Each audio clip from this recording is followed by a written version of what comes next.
നിയന്ത്രണത്തിലുള്ള കാസർഗോഡ് കാറുടുക്ക സഹകരണ സംഘം തട്ടിപ്പിൽ കൂടുതൽ വിവരങ്ങൾ പുറത്ത്. ബാങ്കിൽ നിന്ന് തട്ടിയെടുത്ത പണം മുഴുവൻ സൊസൈറ്റി സെക്രട്ടറി രതീശൻ നൽകിയത് കോഴിക്കോട് സ്വദേശി നബീലിനെന്ന മൊഴി. വിദേശത്തു നിന്ന് 673 കോടി രൂപ ലഭിക്കാനുണ്ടെന്ന റിസർവ് ബാങ്കിന്റെ പേരിലുള്ള വ്യാജരേഖ കാണിച്ച് നബീലും ജബ്ബാറും കബളിപ്പിച്ചെന്ന് രതീശൻ ക്രൈംബ്രാഞ്ചിന് മൊഴി നൽകി.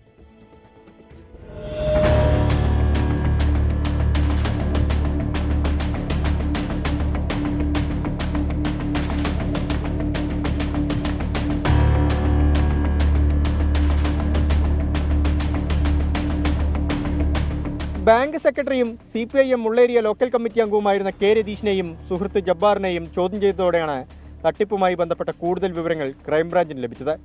തട്ടിപ്പിന്റെ ആസൂത്രകനായി മൂന്നാമതൊരാൾ കൂടിയുണ്ടെന്നാണ് അന്വേഷണ സംഘത്തിന്റെ കണ്ടെത്തൽ. കോഴിക്കോട് സ്വദേശിയായ നബീലിനെ ജബ്ബാറാണ് രതീഷിന് പരിചയപ്പെടുത്തി കൊടുത്തതെന്നും മൊഴി നൽകിയിട്ടുണ്ട്. രതീശൻ കിന്നിങ്കാറിൽ സഹകരണ സംഘത്തിന്റെ പുതിയ ശാഖ ആരംഭിക്കാൻ ശ്രമം നടത്തിയിരുന്നു. ഇതിനായി 10 കോടിയുടെ നിക്ഷേപം നൽകാമെന്ന് ജബ്ബാർ വിശ്വസിപ്പിച്ചു.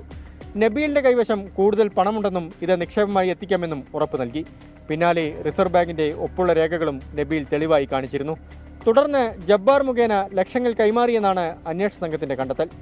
നേരത്തെ NIA ഉദ്യോഗസ്ഥൻ ചമഞ്ഞ് തട്ടിപ്പ് നടത്തിയ നബീലിനായി അന്വേഷണ സംഘം തെരച്ചിൽ ആരംഭിച്ചിട്ടുണ്ട്.